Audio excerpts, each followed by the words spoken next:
You wake up, you decide what to eat, what to wear, and who to love.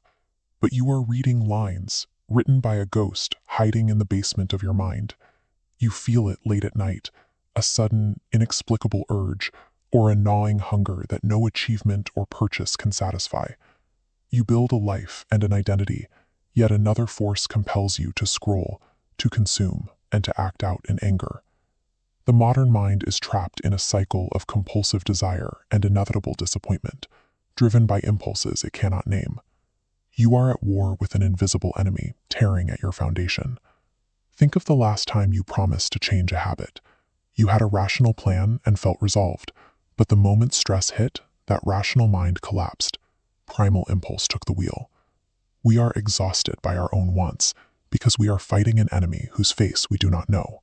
Long before the modern era had names for depression or anxiety, Arthur Schopenhauer observed a brutal truth. Human beings are driven by an unstoppable, blind, and irrational force. He called this the will.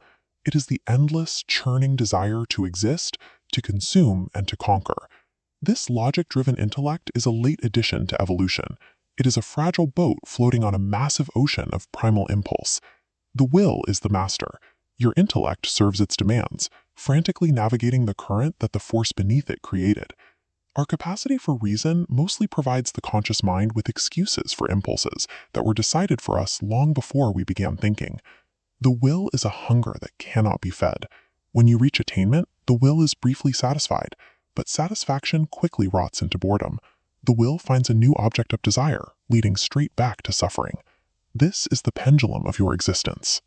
Sigmund Freud peered into the psyche decades later and saw this same mechanism. He gave it a new name, the id. The id screams for pleasure, while your conscious self, the ego, tries to satisfy those demands while navigating the rules of reality. Every failed resolution and every compulsive habit is a moment where the ego lost its negotiation with the tyrant living inside your own skull. Logic fails in these moments because you cannot negotiate with a blind beast running on pure biological hunger. If logic is a weak servant to our biology, how do we break the chains of the cycle?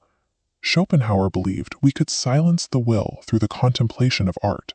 He argued that we must step completely outside the stream of desire. When you look at a masterful painting, you stop wanting anything from the world. You simply observe. For a brief moment, the constant hunger for the next thing vanishes.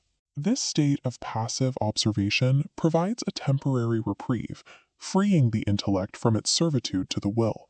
While art offers a moment of silence, modern psychology provides a tool to confront the source. Carl Jung looked at the hidden impulses Schopenhauer described and focused on bringing them into the light. Jung warned that until you make the unconscious conscious, it will direct your life, and you will call it fate. When a sudden urge to consume or lash out arises, do not act. Stop. Shine the light of your conscious attention directly onto the feeling.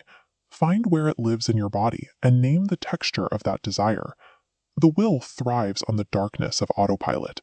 The moment you introduce awareness and name the beast, its power begins to fracture.